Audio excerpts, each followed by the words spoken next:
So good afternoon, everyone, and thanks to Ajurio for inviting us here this afternoon to talk about a topic that's very close to our hearts. We're very passionate about flexible working in the education sector, and we hope to leave you today with some practical tips on how to implement it effectively, regardless of where you are on that journey. So do please ask questions as we go along. John will look at the chat when I'm speaking and vice versa. And if we miss anything, we'll pick it up as we go along. So just a little intro to us. We're both had the privilege of working in-house as senior leaders in the sector. So I'm currently head of HR for Capita Trust People Solutions, but I've worked supporting schools and trusts for the last 16 years. John will come on to talk about his experience. My last role was as director of people in a West Midlands based trust. So I've kind of driven this agenda in-house and experienced those quick wins and barriers as well. Now being a part of an outsourced provider, we support about 1,000 trusts and maintain schools across the UK with HR advice and guidance, including support with people strategy work. I'm also very privileged to be a sponsor for the DfE-funded Flexible Working Ambassador Programme. So we're going to be talking about weaving that into our slide deck today so that you understand the free support that's available to you all. John, do you want to add anything about you? Thanks, Michelle. Good afternoon, everybody, and thank you for your welcome, Ajurio. I'm the programme lead for the DfE-funded Flexible Working Ambassadors Programme. Our caveat is that we run that for the Department of Education, but nothing that we say can be interpreted as policy. Sorry, we always have to put that caveat in, but it's lovely to be with you today. And back to you, Michelle. Thanks, John. So this is what we're going to be talking about today. We're going to do a quick poll in a moment, which I'm reassured Ajurio colleagues will be launching for us. Then we're going to take a quick look at what we mean by strategic people planning, sort of building on what Ted Ragg were talking about, kind of stripping that back to basics. Where do you start when it comes to flexible working from the beginning? We'll touch on the legal and political landscape for flexible working. I will refer to it as flex throughout now because it's just quicker. And then importantly, we'll move on to tips for using flex as part of your recruitment and retention toolkit. We'll also weave in some case studies so that we can give you some examples of practical strategies. And then we'll just touch on the programme and the further support that you can benefit from. So, colleagues at Ajurio, will you be launching this poll now? Brilliant. So you should have on your screen question there. So do you currently have a people strategy or people plan? And I can see people are still answering that. So we'll give that a few seconds. I was really encouraged from the Ajurio data to see that people strategy is, I think, item 3 now in terms of trust priorities. We tend to find at Capita Trusts, many of our clients are still a little bit slow jumping on that train. So I wanted to gauge where the audience were today.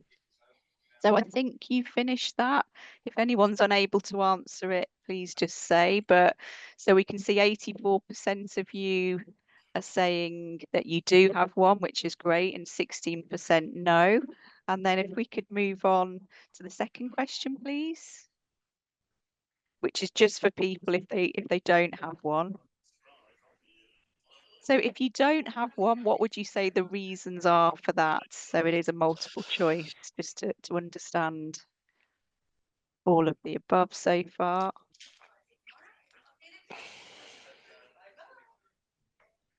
Okay, only one person's replied, but that's fine. I think we have got the graveyard shift, John, so people might have dropped off slightly now. Okay, and then the final question, please, which is obviously linked to the theme today, is if you do have one, does it specifically include flexible working?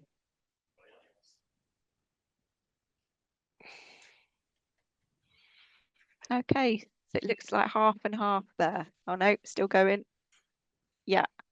So 50% of the audience have said that it does, their people strategies, if they have one, does specifically include flexible working. And oh no, it's changed now. 54% say no, 46% say yes. Oh, it keeps changing. I'll give you a few more moments. So broadly, half and half. That's brilliant. And that helps set the scene for us. So thank you. And just moving on. So I'm just going to start by touching on strategic people planning.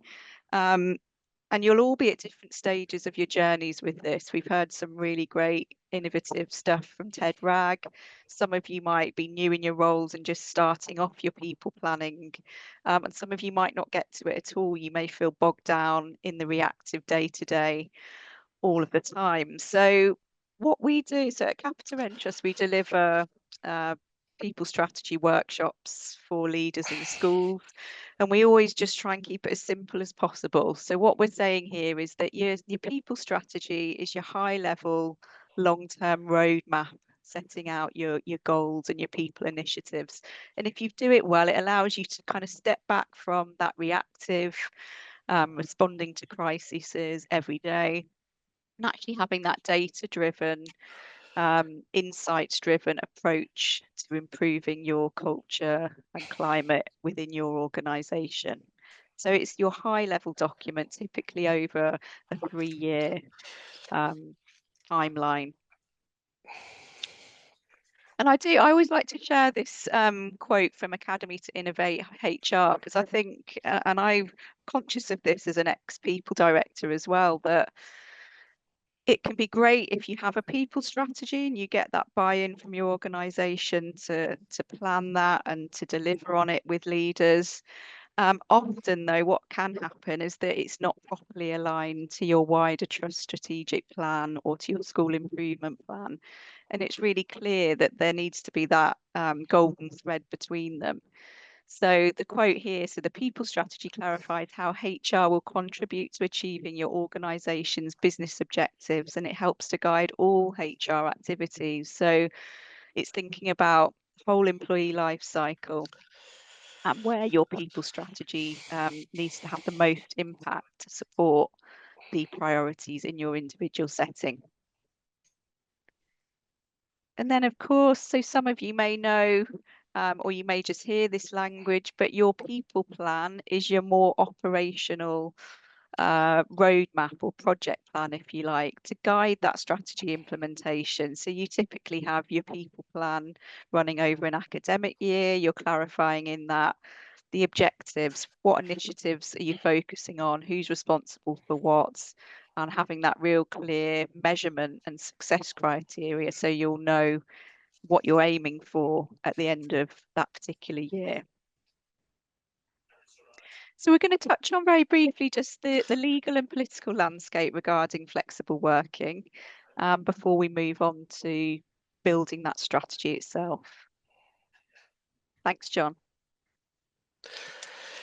Yes, so thanks very much, Michelle. The strategic landscape is that 7.7% of teachers have left the profession for reasons other than retirement, and we see that as a key driver in terms of recruitment and retention from our participants.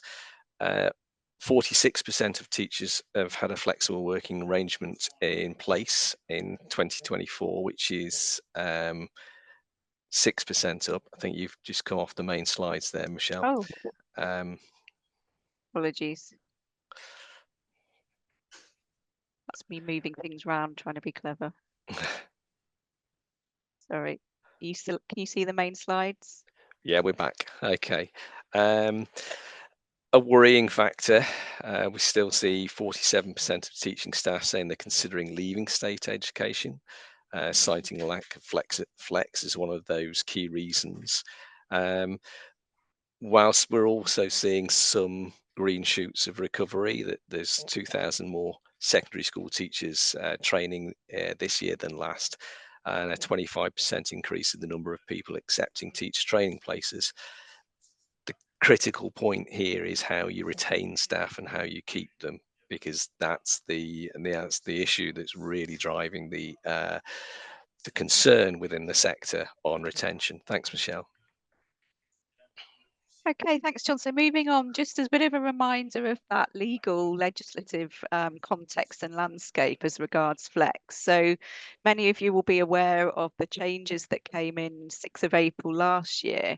So this is just a bit of a recap, really, so that you know in terms of those formal requests, what you're adhering to. So the first one is obviously about the fact that the employer can request that right to work flexibly from day one of working. So there's no longer that 26-week continuous service requirement. And of course, the number of statutory requests that can be permitted or requested per year has gone up from 1 to 2. There's also more of an obligation now on the employer to respond promptly. So with the time scale going from 3 to 2 months, and that's including any appeal as well. And the requirement to consult with the employee before rejecting a request. So we have from the new code of practice from ACAS, there's that real emphasis on having that meaningful conversation and dialogue and trying to compromise with that employee. So it's still that right to request, but actually really genuinely exploring alternatives if possible, or trying to focus on making it work and seeing flexible working and not as a problem to solve, but as part of your retention toolkit, essentially. And then, of course, we're waiting to hear about the Employment Rights Bill. That is set to extend the rights even further for employees as regards the flexible working agenda. And we wait to see what happens with that. So we'll keep colleagues updated when we hear more. John. Thanks, Michelle. Forgive us for this, but we were terribly excited about the draft school teachers pay and conditions document in that it's introduced flexibility and flexible working for the very first time. And that's paragraphs 89 through to 91. Some of the work that's gone into this, the background work, is pioneering work from groups such as Flexible Teacher Talent.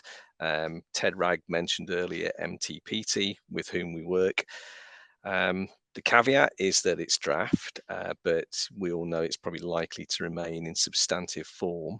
And it outlines what can be done and focuses on specific groups. What I particularly like is that the flexible working provisions aren't couched in generational terms, which often happens with flexibility. You know, it's a Gen X issue. It isn't just a Gen X issue. It isn't about one generation. It's pan-generational. And if you look here, caring responsibilities, phased retirement, career break, and this idea of combining work with professional study, the portfolio approach to flexibility. And we'll touch on that as we go through the webinar. But these are key areas where introducing flexibility leads to the retention of staff. This section speaks to opportunity. I think you note the nuance in the language that in terms of offering flexibility, in that it can support the working lives of teachers and also educational staff in modern practical ways. So the allusion to the introduction of flexibility across the corporate world, which boomed significantly post COVID or during COVID, should I say. It's also important to note that flexibility and the use of flex is not universally suitable. So it's nuanced across teacher to teacher, and that flex works two ways. That it's about where it's feasible for a school or an academy trust to implement. Thanks, Michelle. This is where we can really help. Our program is where that flexible working toolkit and the non-statutory guidance is cited. So clearly, sorry, a plug for our website, but that's where all this fantastic information and case studies is cited.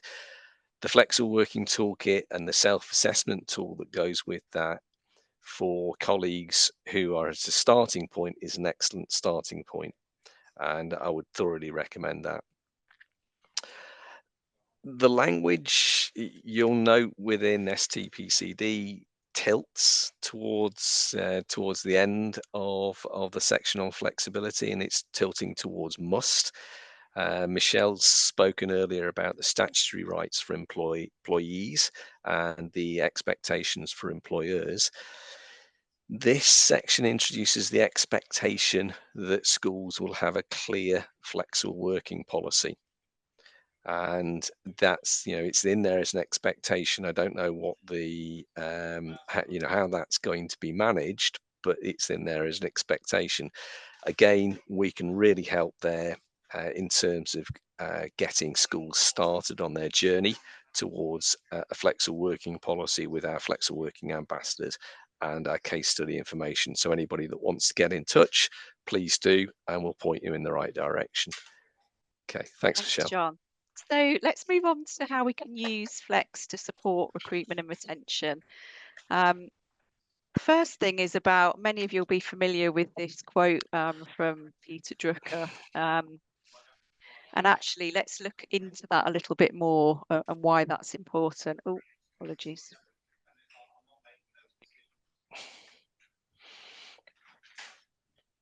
So, culture eats strategy for breakfast. It is one of those popular leadership sayings that we hear. But what we want to do as part of the Flexible Working Ambassador Programme, and we've got 10 wonderful ambassador school and trusts who are there to provide free peer-to-peer support for your leadership teams and for HR leads, is actually to create that whole school or trust-wide approach to flexible working. So, we know a policy is great, but actually that's one tiny aspect of cultural change. So in a nutshell, what this quote is saying is that culture shapes what people feel safe doing, and that's going to trump policy and strategy every time. So you could have a great people strategy that promises different things, but actually it's about what's being lived and breathed on the ground. And with the programme, we can help you to create that baseline and to actually make those improvements over time. Okay, so another key benefit of flexible working and getting that right as part of your culture is, of course, about improving our culture and making it more inclusive. So this quote from the CIPD, they talk about one valuable tool in improving equality and creating that inclusive culture being flexible working. And as you may be aware, it can help parents return to work, it can help reduce the gender pay gap, and it can help people that have got disabilities, both visible and invisible, in terms of accommodations and adaptations, to actually stay in work and to balance that well-being with delivering a great service for our children. We've got a number of on-demand webinars that are free that you can access on the programme. There's one specifically on the EDI benefits of flexible working with the link on this slide for you to follow.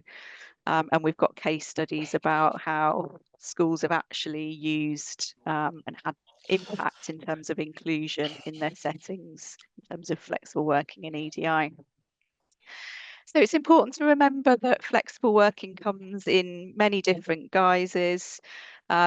Government guidance linked on here breaks it down into these 3 types. And I do quite like this because I think the temptation can sometimes be, certainly when I worked in-house, the perception is that formal flexible working is the key thing, and it's generally for part-time or job shares, but obviously it's a lot wider.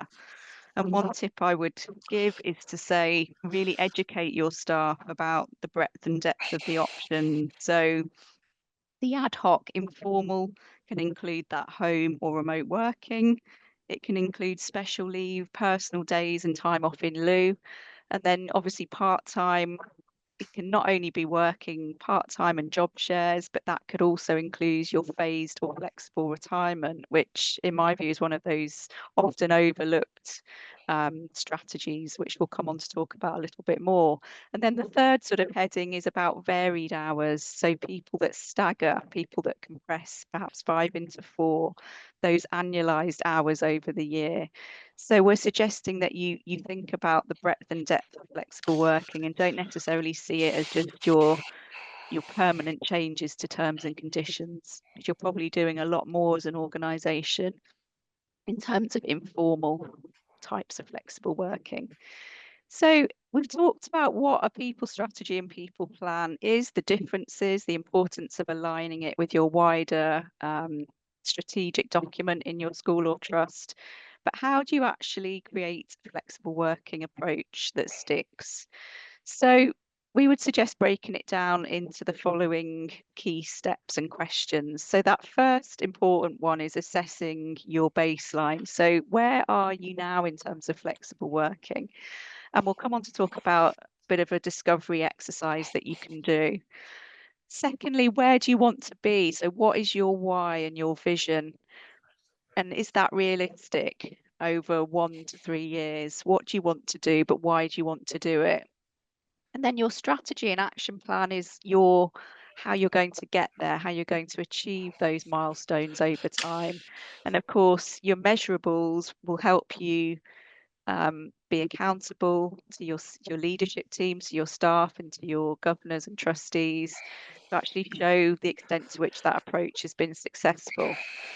Another way of actually looking at things, and it can be good for a good conversation starter with your executive teams or trustees or both, is to actually look at the time-wise maturity curve on flexible working, which we have here. So often you can be at different stages. If you're a trust, you may have schools that are really innovative when it comes to flex and they're proactively encouraging it. You may have others that join you later on because of their circumstances or their individual culture. They really are focused on, just accepting the minimal. And that's all okay. But what this curve does is allow you to actually self-assess and think, okay, where do we want to get to and over what time? So do you tolerate it reluctantly?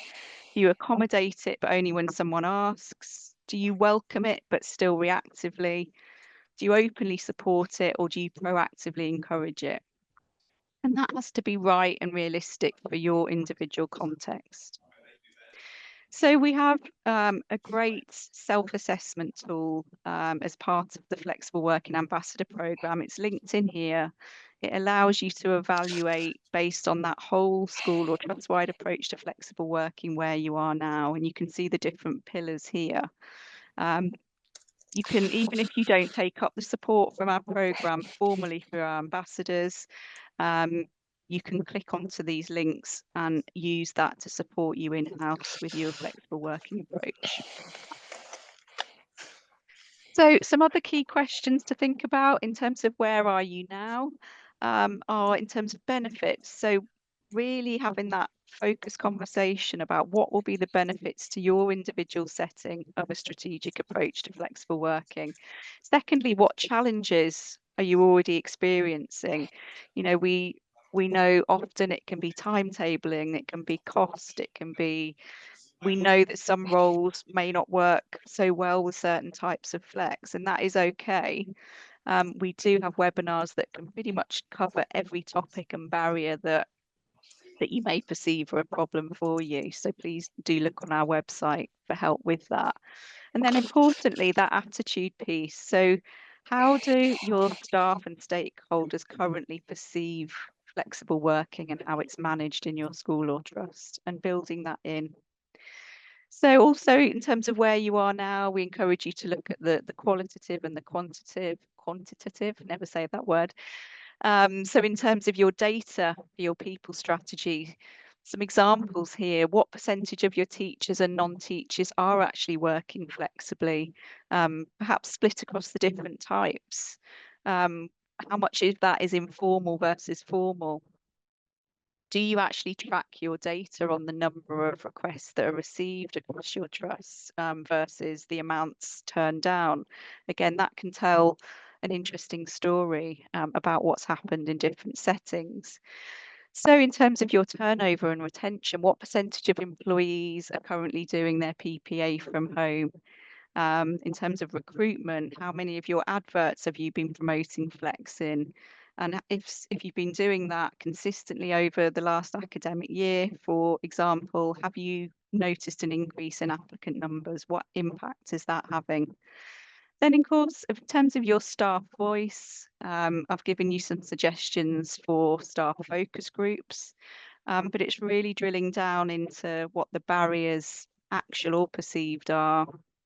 And where do your leadership team, where do they assess themselves currently on the curve? In terms of staff surveys, obviously Adurio have got a great product that can help you understand key data about work-life balance and attitudes towards flexible working. And it's really important to get that baseline before you start launching your strategy and your people plan, so that you can measure that accurately. In terms of the policy, obviously that's one small aspect of your strategy. It's important it's updated and that it reflects the reality in your setting. But more importantly, I'd suggest is, how do you know that policy is actually being lived and breathed on the ground? So that's where your focus group and your policy needs to feature in terms of that understanding. Secondly, then, where do you want to be as a trust or school? What is your actual vision? Now, that should be based on your discovery exercise that we've just spoken about, which can include the self-assessment or parts of it. If you've got schools joining at different times, it's acknowledging that you could be at different stages and making sure that that approach is realistic over time. None of this is going to be quick and easy to embed, but there are some quick wins that you can achieve. You might want to be just focusing on reduced turnover, or even an increase in replies on your staff, your positive replies on your staff survey results. What else is it that is important for living and breathing your values from your trust strategic plan when it comes to flexible working? And secondly, what do you want your staff to think and feel about your organisation's approach to flexible working over the next 1 to 3 years? Again, having focus groups with your staff to get that intelligence can be really powerful and help with that buy-in to your new strategy. So many of you will be aware of the model of the employee life cycle, which really just, there's mixed views about how reliable this is, but I really do like it in terms of trying to think about a people strategy and the key aspects. So how will you get there? Is going to be, we're going to talk through now some possible strategies with flexible working in terms of different areas of the employee life cycle, and I'll also include some measurables that you may wish to use or adapt for your own setting. So starting with attraction and recruitment then, it could be as simple as advertising all your roles with flexible options. So many organisations now use the happy to talk flexible working wording in their job adverts, or they utilise the teacher vacancies job board, which is a free vacancies job board from the DfE. You might want to measure that through the percentage of applications that you then receive for each role. If you're starting to do that, for example, from September, what impact does that have on numbers and quality of applicants that you get over the academic year? Then in terms of your careers page, in terms of that attraction piece, does that specifically allude to your approach to flexible working? How do you sell yourself in terms of your brand as a flex-friendly organisation? Your success measure there could be about just having an impactful career page that's updated on your website. And again, it could be about percentage of applications received and the percentage that's converted to appointments and quality appointments. Do you highlight your proactive approach to flexible working in your recruitment materials? Again, that can be a quick win. Similar sort of measures there. And also thinking about that inclusive language in your employment paperwork so that you're attracting diverse candidates, parents, carers, career changers. So just a few suggestions there. John? Thanks, Michelle. As Michelle pointed out earlier, we've got 10 flexible working ambassadors who are across the country. They act as thought leaders and they provide peer-to-peer support to schools, MATs, trusts, LAs across the entire sector. The FWAMs have written a number of excellent case studies which illustrate how the adoption of Flex has provided practical solutions to current issues faced by the sector. And this particular example, which we would urge you to have a look at, is on the website. It's from Antonia Spinks of the Pioneer Educational Trust. It was also featured in Schools Week a few weeks ago. So by adopting a comprehensive people strategy, Pioneer have focused on how the workplace can become fully inclusive by using that as the starting point, starting with the starting point of inclusion. The questions never posed at Pioneer Educational Trust about why Flex. The assumption that Flex is a given, it's part of your working life. The focus, as Michelle was alluding to earlier, the focus is on the culture of the organization, and flexibility is a bolt-on, but not a bolt-on. It's part of the whole. It's not a bolt-on, it's part of the whole. Thanks, Michelle. Thanks, John. So continuing then with a different stage of the employee life cycle. So when we think about onboarding and induction, how can we incorporate a flexible working approach at this stage? So it is about promoting it in your induction program, making sure that is available or people know how to ask for it, both informally and formally. Linking to Flex and your special leave policy, encouraging those early discussions about both types. That could potentially lead to an increase in informal or formal requests from managers. And the potential benefits are that you are attracting and retaining staff, and that open culture is embedded from day one when people arrive. Potentially also, if you have a buddy or mentor scheme for your new starters, it can be really powerful to actually have some that model flexible working successfully already. It could be someone who is working a flexible retirement and winding down gradually, that is leading on that for staff. It could be part-timers. It's just not thinking, as John mentioned it, we don't want to think of it as just job shares and part-time. It's thinking about that whole spectrum of flex. Also, as part of your onboarding, you're going to be having that clear policy and process. And no one likes reading rafts of policies where it's part of their induction. So just having a real simple flow chart for how flexible working will be managed within your organisation will go down a lot better than having to read loads and loads of policies. And then also we recommend, in terms of that data piece and that feedback loop, is really having a short pulse survey after people have been in post for say 3 to 6 months, just to establish their experience of the workplace. And that could include an approach, a specific question about informal or formal flexibility. Moving on to development and performance, and just thinking about flexibility from that side of the employee life cycle, it's really important that once you've done your discovery exercise, that you understand what the need is for your staff. Many managers can feel uncomfortable managing flexible working requests. Some training and empowering them to have those conversations and to do those well can be a really key part of your development and performance side. Also making sure in a secondary setting that flex is a key part of your timetabling review, and that timetablers, your team feel equipped to actually build those in. We do have a webinar specifically on timetabling and getting over those barriers as part of the programme. Thinking about also, I heard this a lot when I worked in-house, but how do you genuinely make sure your CPD offer for all staff is inclusive? So in terms of your flexibility and those formats, you know, what can be done online? How can you minimize the amount of twilights that are happening on people's non-working days? And I know you've got to manage a lot, but what about recordings for those who can't attend on non-working days, just to help staff to feel valued and not feel at a detriment if they are working part-time or any other flexible pattern?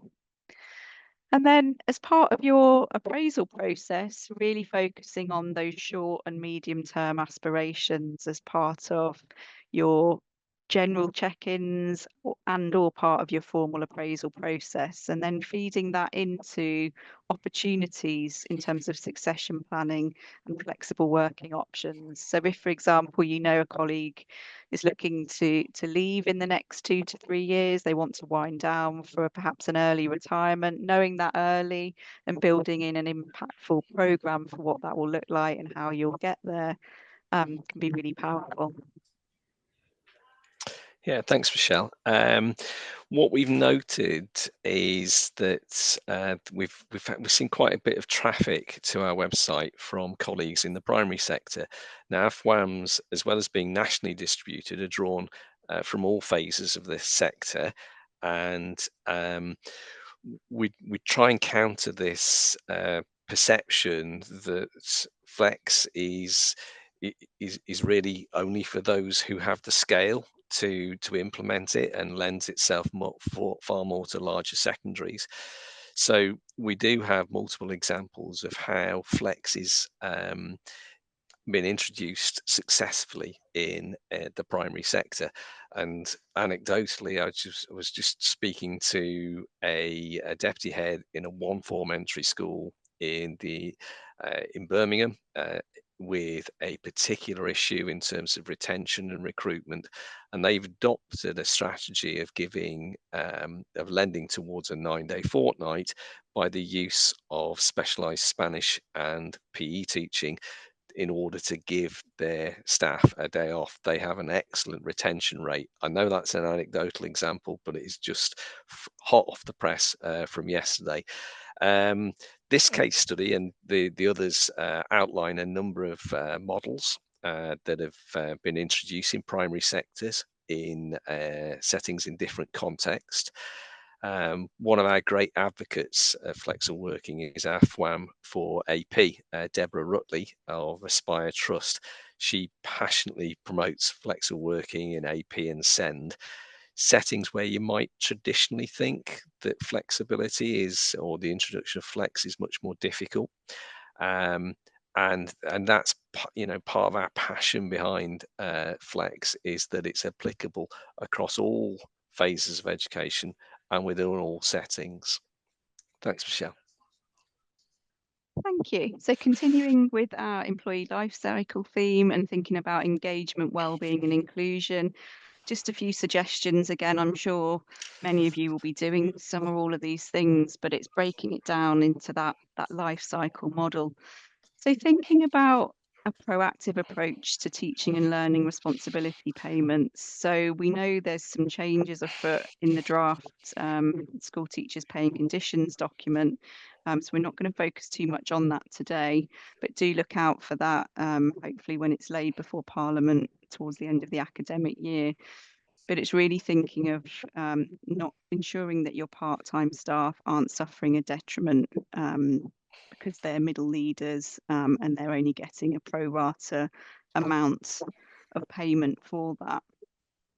Thinking about your phased and flexible retirement. So how do you promote that awareness of what it is across your trust, and perhaps have a case study of where it's gone well and the benefit for staff and children? And that can be really powerful in terms of that role modelling and showing teaching and professional services staff what that can look like. Do you carry out stay check-ins as part of your people strategy and your engagement approach? So many of you will already do exit interviews, but often that can come a bit too late in the employee life cycle. So it's building those in so that they're carried out by HR or line managers to really understand those perceptions of where staff are in terms of their happiness at that point in time in the academic year.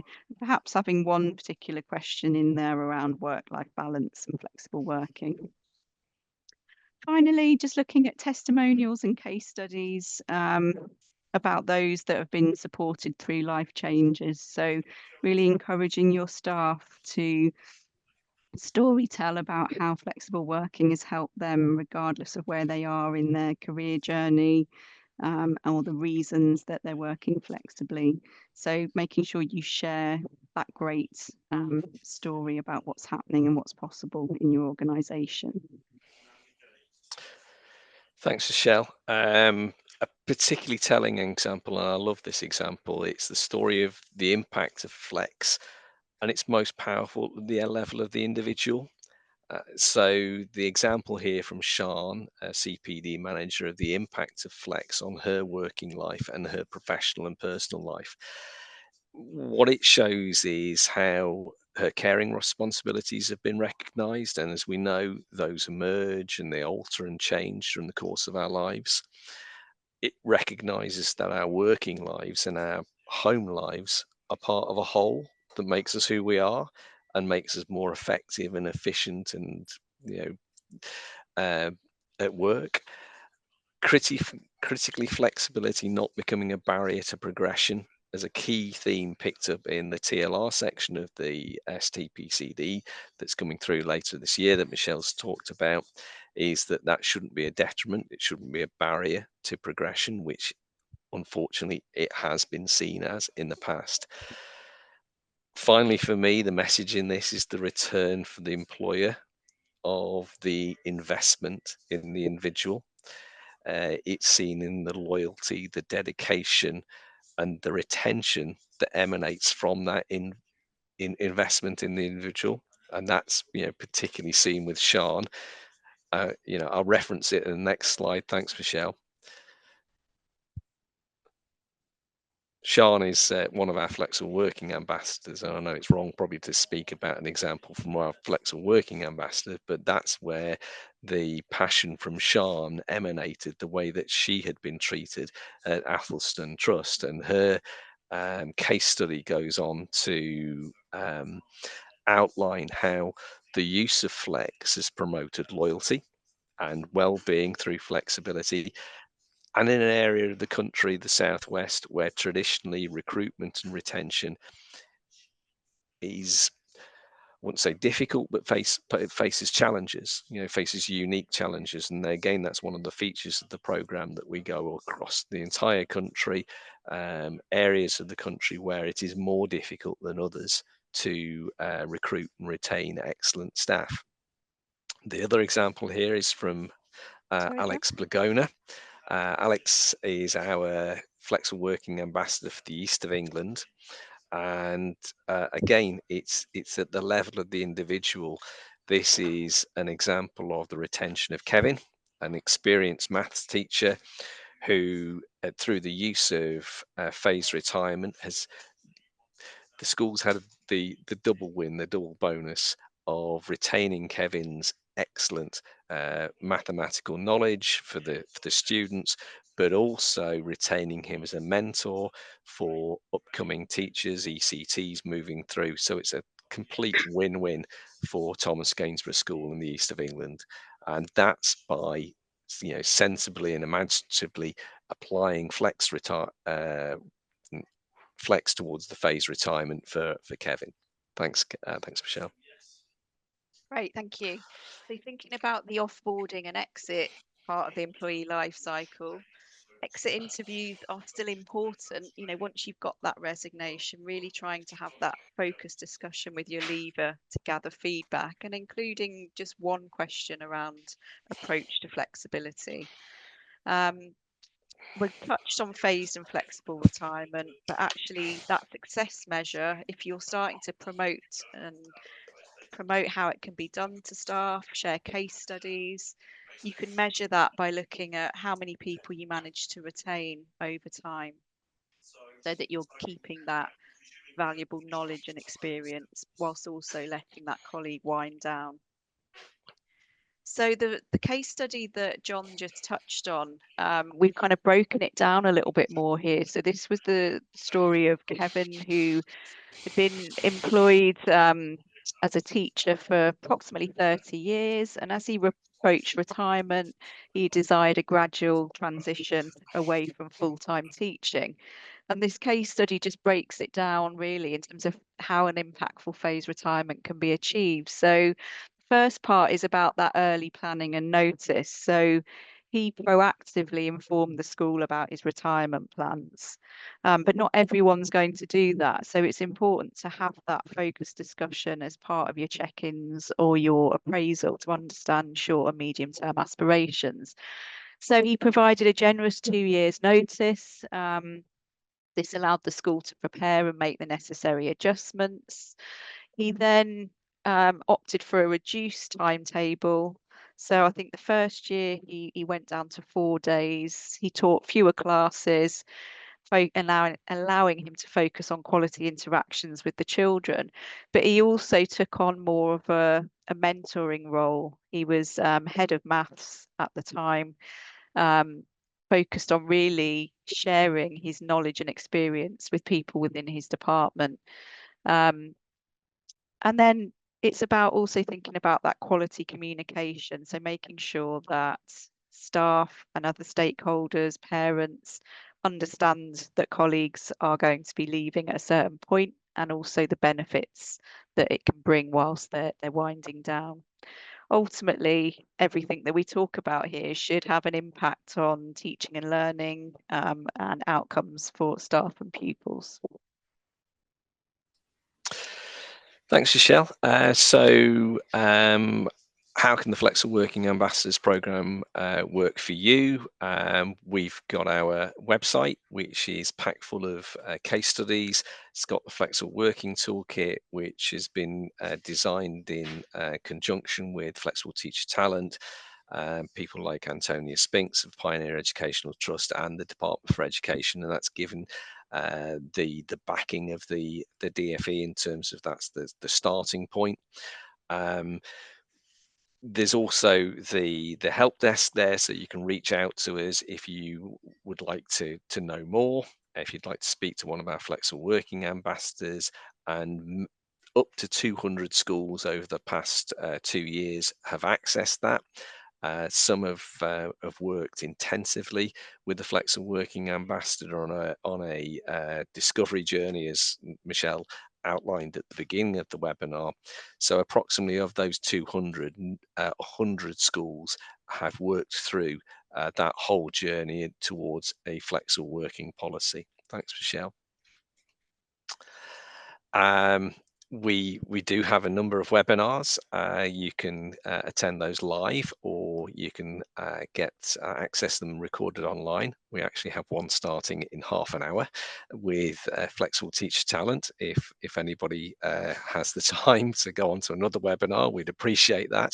And there's one tomorrow about full-time flex, led by Reach Academy. Rebecca Kramer of Reach Academy will take you through case studies of full-time and flexibility, and how flex is used in that full-time context, so it's not sidelined into just about job share or just about part-time.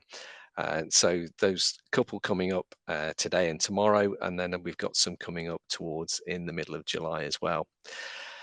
If there are issues that you want to go back into and look at, we have a number of case studies and a number of webinars that you, by going to the website, you can watch. So flex into the retirement, flexing your way to the top, flexible working the menopause, creating a flexible working strategy. There's a host of things there that you can look at, and you can get the specific guide to what you're looking for. Okay, thanks, Michelle. And that's the link to our website. And so we really encourage and hope you'll access that. Okay. I think it's just worth adding there, John, that the contact details this takes you direct to the contact details for all the ambassador schools, so you can just look at the one that's relevant for your setting or locality. And there, at the moment, this programme is running until March 2026, so we'd encourage early contacts with the participant schools. It's been extended until then. Okay, thanks, Michelle. So just in terms of a few final thoughts, really, I hope you'll have seen from today that Flex in all of its guises is more than a buzzword. It is a strategic imperative, and it's just one key part of your people strategy and people plan. Whilst it's not the silver bullet to recruitment and retention, it can have a pivotal role. And even though there's not a one size fit all approach, there's a lot of support that is available to you, and hopefully you'll feel guided now from this session to know where to look and who to come to for further support.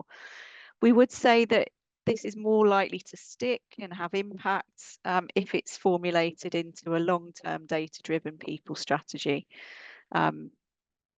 So there we go. In terms of, we've spoken about the support from the ambassador program that's free. My team can also support you with bespoke projects such as people strategy workshops that we deliver in-house or remotely. We can support with people plans and action plans once you've got your data from Adurio, if you want to focus on certain areas. And we can come in and support with exit interview and stay check-in consultancy. So just a little bit of self-reflection. We're really interested to know, because we know we've got the graveyard shift and it's been a great morning and afternoon. But what's one thing that you'll act on today after our webinar? And if you could pop that in the chat, we'd be really grateful just to understand what would be a follow-up for yourselves.